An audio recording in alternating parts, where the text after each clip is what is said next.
दिल्ली विधानसभा सत्र के पहले ही दिन आम आदमी पार्टी और भारतीय जनता पार्टी के विधायकों के बीच तीखी नोकझोंक देखने को मिल रही है। हालात इतना बिगड़ गया कि विधानसभा स्पीकर विजेंद्र गुप्ता ने नेता प्रतिपक्ष आतिशी सहित आम आदमी पार्टी के 11 विधायकों को आज दिन भर के लिए सस्पेंड कर दिया।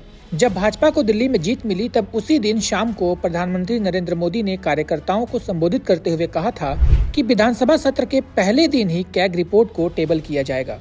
उसी वादे को पूरा करते हुए आज विधानसभा में दिल्ली की मुख्यमंत्री ने शराब नीति से जुड़ी हुई कैग रिपोर्ट को टेबल कर दिया है।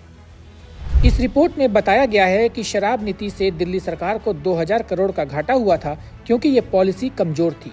एक्सपर्ट पैनल ने इस पॉलिसी में कुछ बदलाव करने के सुझाव भी दिए थे जिन्हें मनीष सिसोदिया ने नजरअंदाज कर दिया था। दिल्ली सरकार के कुल कर राजस्व का लगभग 14% हिस्सा आबकारी विभाग से आता है। कैग रिपोर्ट में ये साफ बताया गया है कि कई जगहों पर खुदरा शराब की दुकानें नहीं खुली जिससे 941.53 करोड़ का नुकसान हुआ। सरेंडर किए गए लाइसेंसों को दोबारा नीलाम करने में सरकार नाकाम रही जिसकी वजह से 890 करोड़ का घाटा हुआ। कोविड-19 महामारी का बहाना बनाकर शराब कारोबारियों को दी गई 140 करोड़ की छूट भी एक बड़ा कारण रही और इन शराब कारोबारियों से उचित सुरक्षा जमा राशि नहीं ली गई जिसकी वजह से लगभग 27 करोड़ का नुकसान हुआ।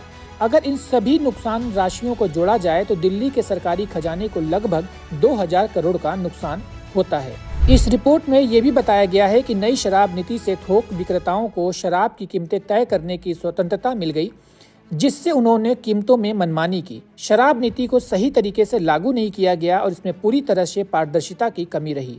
कुछ कंपनियों को एक साथ कई लाइसेंस दिए गए जबकि कई मामलों में आबकारी विभाग ने बिना जांच के ही लाइसेंस जारी कर दिए। एक ही कंपनी की शराब की कीमतें अलग अलग थी। अभी दिल्ली विधानसभा में कैग की 13 और रिपोर्ट पेश की जानी है जिनमें राज्य के वित्त, सार्वजनिक स्वास्थ्य ढांचे, वाहनों से होने वाले वायु प्रदूषण, शराब विनियमन और दिल्ली परिवहन निगम यानी डीटीसी के कामकाज की समीक्षा शामिल है।